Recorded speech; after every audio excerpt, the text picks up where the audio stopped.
नमस्कार, मैं हूं रविंद्र जैन और आप देख रहे हैं मुंबई मास टाइम्स। आइए देखते हैं आज की मुख्य खबर।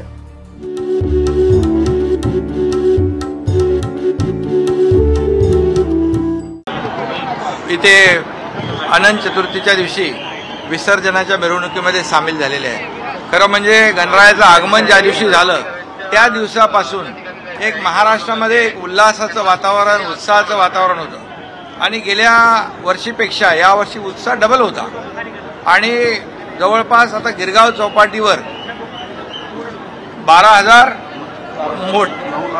नाही 8 ते 9 लाख गणेश भक्त इथे पाहतोय आपण आणि 1500 मोठ्या मूर्त्या, 6,000 छोट्या मूर्त्या आणि लाखो, म्हणजे मुंबईमध्ये तर लाखो आहेत ना, 2.5-3 लाख 2.5-3 लाख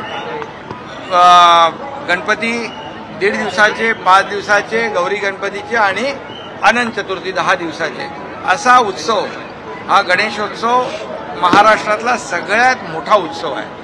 आणि आज आपण पाहतोय की काय सगळ्यांच्या चेहऱ्यावर एक आनंद आहे, एक उत्साह आहे आणि खऱ्या अर्थाने आज सगळे गणेश भक्त 10 दिवस या आपल्या गणरायाची पूजा, आरती आणि अतिशय भक्तिभावाने त्याची गणपतीची सेवा करून आज त्याला गणपती बाप्पाला विसर्जनाकडे घेऊन चाललेले आहेत। हे दृश्य जे आहे हे खरं म्हणजे दुर्मिळ आहे। आज लाखो गणेश भक्त आज या विसर्जनाच्या मिरवणुकीमध्ये सामील झालेत। त्या सगळ्यांनाच मी शुभेच्छा देतो।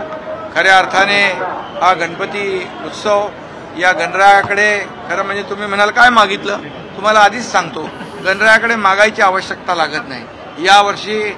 आणि जिथे आम्ही जातो तिकडे एवढंच सांगतो, बळीराजावरचं अरिष्ट संकट दूर कर, शेतकऱ्याला सुखी कर। यावर्षी पाऊस चांगला पडलेला आहे, चांगली पिकं येतील, शेतकरी सुखी समृद्ध होईल।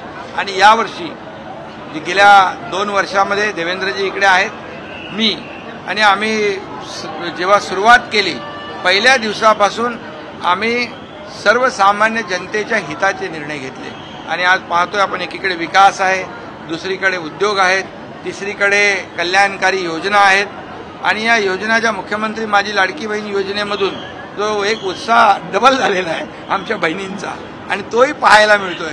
त्यामुळे मी सगळ्यांनाच खूप खूप शुभेच्छा देतो आणि अनंत चतुर्थीच्या पण खूप खूप शुभेच्छा। गणपती बाप्पा मोरया, पुढच्या वर्षी लवकर या।